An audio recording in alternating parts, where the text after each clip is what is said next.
Hi, my name is Fertig. I'm the Associate Dean of the Mussar Institute, and today we're going to speak about the Mussar practice called Kabbalot, or in the singular, Kabbalah, which should not be confused with mysticism. The word Kabbalah actually means a resolution, or an active resolution, an active practice, something in the real world, which whatever midah that we're working on, we choose a specific, concrete, daily activity having to do with the midah. There's the first level of the practice is that we repeat our behavior and that forms a habit, a good habit, a positive habit, and we stretch ourselves a little bit out of our comfort zone to push ourselves towards the midah. The Rambam tells us, based on the Mishnah that says, Hakol lefi rov ha'maisa, everything's according to the multitude of actions. He says, for example, it's better to give $1 for 100 days than it is to give $100 in one day. So the first level of the practice is simply repetition of an act, because conceptually what's going on is we know that outer behavior affects inner change. The Mesilas Yesharim, Ramchal, tells us in Path of the Just that if one lacks enthusiasm regarding one's spiritual growth, so the essential thing to do in that situation is outer movement, because outer movement will create the inner enthusiasm that was lacking before. So we've come to the first level of the practice of Kabbalot, which is to repeat an active practice to create this learning. But there's actually another level to this practice. So the practice is meant to be something quite easy and quite simple. Not to stretch ourselves too much. When we talk about stretching ourselves, there's a story that's told about many of the different mashgichim, many of the different spiritual advisors in the yeshiva, the Mussar teachers. So there's a story that goes that there was a student who came to his Rebbe, who was Mussar teacher, and he said, Rebbe, I have been thinking about it, and I have a resolution, I have a Kabbalah for myself. And the Rebbe said to him, I want you to take the next week and shrink your Kabbalah, shrink your resolution, make it smaller. And he comes back after a week and he says to the Rebbe, now I worked on it and I have the resolution. And the Rebbe said again, shrink it. And he comes back the third week and the story goes that the Rebbe says, okay, good, now you have it, now cut that in half. That's the story. And there's, of course, an aspect that we all understand and appreciate, that when we take on too much for ourselves, we're not successful. But there's a deeper reason which I'd like to explore in the next minute or two. The deeper reason is a concept which the Balei HaMussar referred to as hislamdus, or hitlamdut, which means the reflexive form of the word to learn, which means to teach oneself. And this concept really is something which comes throughout all our Mussar practice, and that is the concept of learning from our experiences. The Alter of Kelm, on the Mishnah in Pirkei Avot, which says, who is wise? The person, halomed mikol adam. The person who learns from every person. What he explains is, it's not just learning from each person, but it means to learn from each experience. Learning from every experience in our lives.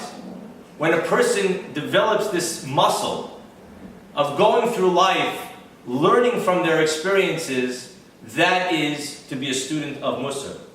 My Mussar teacher explained a very difficult passage in the tractate Shabbos, which says that before Bnei Israel, before the children of Israel received the Torah, they had one eye.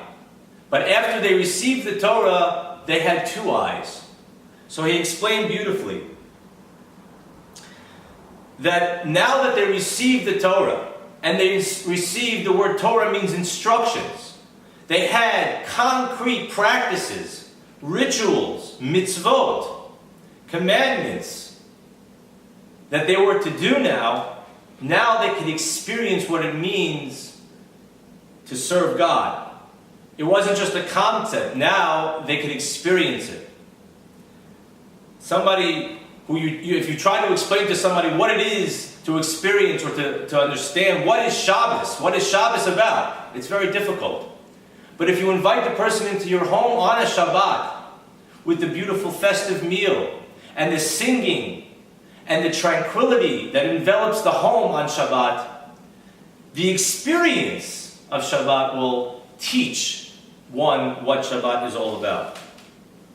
The focus in a Kabbalah, the focus on a resolution in an active practice is not on the act itself, but it is on you. So if we return to the analogy of the Talmud, the analogy goes very deep. Because when we talk about two eyes, it means that there has to be an eye focused on what it is you're about to do. But there has to be a second eye that's peering at yourself and being fully present and learning from the experience. So for example, going back to the midah of generosity, when you're giving that, let's say you make a resolution that you're going to give charity 3 times each day. So it's not simply that you're stretching yourself and forming the habit of giving charity on a daily basis. But it is, what do I learn from the experience? What was the challenge? What was the difficulty that I encountered when reaching into my pocket? When I saw somebody that was needy and I had to, and I went ahead and gave them something. This, the Mussar teachers tells us, is what keeps us from becoming robots. It keeps us alive in our experience of life. And that is the essential practice of Kabbalot.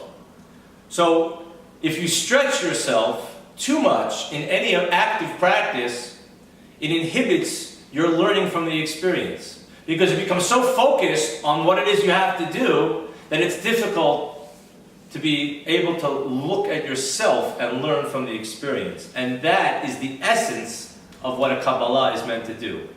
So when we move on to another midah, we stop the Kabbalah that we had on the previous midah.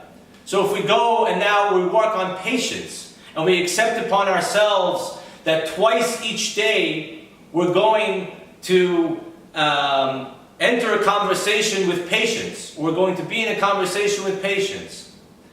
So again, the idea is, what do I learn from the experience? What was challenging for me? Which midot came up during this active practice of patience? But we leave the resolution we made on generosity. So what stays? What stays from my resolution of generosity if I'm no longer resolving to give 3 times each day?